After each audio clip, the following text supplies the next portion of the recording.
Mas Uceng, Anda melihatnya seperti apa ini? Ada kemungkinan besar tidak poin 8 ini bisa diwujudkan dengan misalnya ngusul ke DPR dulu, baru ke MPR seperti itu?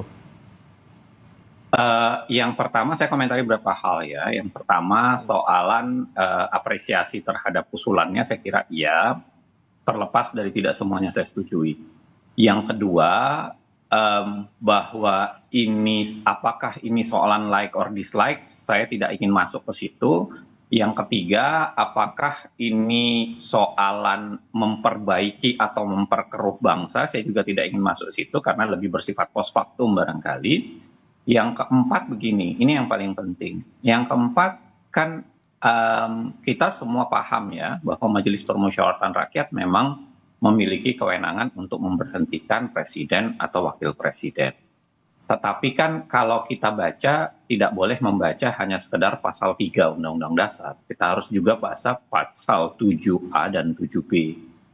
Jadi untuk memberhentikan presiden itu ada dua hal yang harus dibicarakan. Yang pertama adalah syaratnya, kenapa dia diberhentikan, dan yang kedua adalah tata caranya atau mekanisme penegakannya. Kalau kita bicara soal syarat memberhentikan presiden, selain karena tadi disampaikan oleh Pak Doli soal meninggal dan lain-lain sebagainya, syarat pemberhentian di tengah jalan itu kan ada 3. Yang pertama soalan diberhentikan karena alasan administrasi. Misalnya dia tidak lagi memenuhi syarat sebagai presiden dan atau wakil presiden.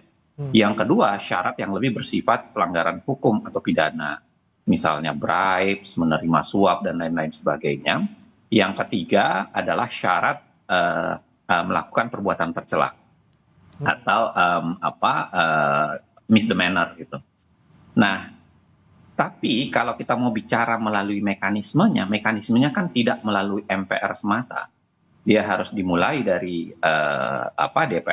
DPR menyampaikan hak menyatakan pendapatnya, lalu kemudian dibawa ke Mahkamah Konstitusi akan mengatakan ya atau tidak, baru kemudian dibawa ke MPR untuk memutuskan di ujungnya. Nah, maka saya kira kalau memang ada itikat, saya juga termasuk yang mengatakan Gibran naik melalui proses yang tidak benar ya, jelas itu. Saya kira saya setuju dengan tulisan Tempo bahwa ini anak haram konstitusi, saya kira clear. Cuman kalau mau memulai prosesnya yang konstitusional, ya harus kita berbasis pada konstitusional, karena Undang-Undang Dasar juga menyebutkan itu, memberhentikan presiden di tengah jalan harus melalui tata cara dalam Undang-Undang Dasar, maka saya kira lebih baik DPR memulainya dengan misalnya silahkan pilih. Misalnya kalau Gibran dianggap tidak memenuhi syarat sebagai presiden dan wakil presiden, kan barangkali sempat heboh-heboh soal ijazah. Dan silahkan kalau memang ditemukan bukti yang kuat soal itu. Kalau misalnya misdemeanor atau perbuatan tercela, nah silahkan tuh apakah konteks pupu papanya kemarin itu betulkah dia yang melakukan dan lain sebagainya, silahkan itu yang dielaborasi. Termasuk kalau pelanggaran pidananya misalnya saya nggak tahu, tapi saya ingat dulu Pak Mas Ubedillah pernah melaporkan ke KPK misalnya. Kalau itu memang terbukti secara pidana, maka seharusnya menurut saya bisa dilanjutkan ke proses impeachment melalui DPR. Nah, tapi jangan lupa dia harus dibawa ke Mahkamah Konstitusi sebelum di ujungnya akan diselesaikan oleh MPR. Saya ingin mengatakan begini, bahwa ada pelanggaran konstitusi yang dulu dilakukan, tidak berarti bahwa kita harus melakukan pelanggaran yang sama atau merusak konstitusi, karena menurut saya itu tidak akan mengakhiri, tidak akan membanggakan sebagai sebuah proses konstitusional. Tapi kalau Anda melihat, Mas Uceng, ada pelanggaran nggak yang dilakukan Mas Gibran selama menjabat belum 1 tahun ini? Kalau pelanggaran dalam 1 tahun ini kan kita pasti membutuhkan sesuatu yang lebih bersifat data yang jelas dan lengkap. Saya kira kalau apa yang pernah dilakukan dan sangat mungkin dimasukkan dalam impeachment articles, ya itu yang 3 saya sebutkan tadi. Misalnya perbuatan tercela, ya silahkan ya. Apakah nanti perdebatannya begini? Apakah impeachment itu harus ketika dia menjabat, dia melakukan kesalahan baru bisa dijatuhkan? Saya kira itu perdebatan yang berbeda. Kita ingat Wapres Budiono itu dimulai hak menyatakan pendapatnya ketika tahun 2009, itu malah ketika dia bukan menjadi Wapres, dia menjadi Gubernur Bank Indonesia kala itu. Dia melakukan kesalahan, dituduh ya, melakukan kesalahan dalam kasus Bank Senturi, bukan ketika menjadi Wapres.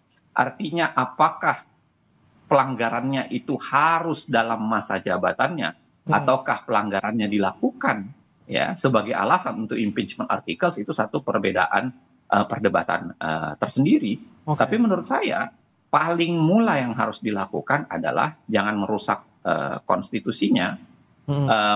Silahkan melalui proses yang di pasal 3 ayat 3 Undang-Undang Dasar mengatakan kalau mau memberhentikan presiden dan wakil presiden, MPR akan melakukannya sepanjang itu disesuaikan dengan proses yang ada dalam Undang-Undang Dasar. Maka pasal 7A dan 7B itu harus dibaca dalam konteks yang sama dengan pasal 3.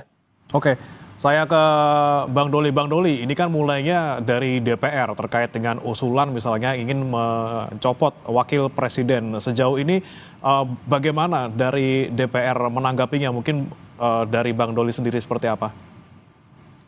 Iya, saya kira saya mau meng-underline dulu ya, bahwa kalaupun kita punya pandangan yang terhadap sesuatu yang inkonstitusional, maka kemudian kita harus menyelesaikannya tidak dengan cara inkonstitusional, tapi dengan cara yang konstitusional. Itu yang saya kira prinsip yang harus kita pegang dulu. Nah, yang kedua, kalau kemudian tadi kita melihat seperti yang dijelaskan oleh Prof. Zainal ya, di Undang-Undang Dasar kita itu punya alasan, punya syarat, punya cara yang saya kira itu panjang prosesnya gitu ya. Nah, kalau kemudian diserahkan kepada DPR, itu yang saya tadi katakan. Kita saat ini sedang berkonsentrasi membantu pemerintah untuk bagaimana supaya menghadapi situasi yang tidak mudah ini. Nah, kalau kemudian nanti kita menambah energi kita ya untuk hal yang tadi misalnya harus dibuktikan dulu apakah dia selama ini punya cacat administratif misalnya atau melanggar konstitusi atau kemudian dianggap tidak cakap, itu kan juga memerlukan waktu dan energi untuk membuktikan itu ya. Nah, terus kemudian nanti masuk lagi ke Mahkamah Konstitusi. Jadi prosesnya pun cukup panjang dan membutuhkan energi yang cukup besar. Nah, saya berpandangan daripada sesuatu yang kemudian nanti kita belum tahu ujungnya apa gitu ya. Apalagi kalau kemudian apakah kita bisa memastikan bahwa akan bisa dimakzulkan yang kita belum tahu ya. Selebih baiklah kita sekarang terutama di DPR itu berkonsentrasi untuk membantu pemerintah penuh ya untuk keluar dari masalah-masalah yang sekarang kita hadapi ya, situasi menghadapi Amerika dan Cina soal tarif, konsolidasi program-program yang selama ini menjadi prioritas utama Pak Prabowo yang sampai sekarang ini juga saya kira belum clear, belum duduk gitu ya, misalnya soal makan bergizi gratis gitu ya. Walaupun program itu baru kan, tapi sekarang ada hal-hal secara teknis yang kemudian membuat masalah baru ya. Nah, itu kan juga memerlukan konsentrasi teman-teman DPR untuk membantu menyelesaikan itu gitu. Oke, apa ini artinya Bang Doli DPR menutup untuk misalnya peluang dari Purnawirawan TNI untuk maju ke DPR mengusulkan dan usulannya tidak akan dilanjutkan seperti itu? Ya, kalau di DPR sendiri kan ada mekanisme. Kalau kemudian ada anggota masyarakat yang menyampaikan aspirasi, tentu kita tidak boleh menolaknya atau tidak meresponsnya gitu. Nah, tapi kemudian kan nanti akan ada mekanisme internal ya, dibahas dulu di pimpinan, kemudian dibahas di Bamus, diserahkan ke siapa gitu. Tetapi kalau kemudian kita pagi-pagi mengatakan akan merespon dan kemudian menindaklanjuti dengan proses konstitusional yang tadi disampaikan itu, menurut saya ya masih belum perlu. Oke, baik, saya kembali ke Mas Uceng. Mas Uceng, terkait dengan kondisi kita yang sedang seperti ini, kemudian dengan tadi mekanisme yang sangat panjang dari mulai DPR, kemudian ke MK, ke MPR, seperti apa Anda melihat peluangnya? Apakah bisa besar peluang untuk menggantikan Wapres kita dengan usulan Purnawirawan?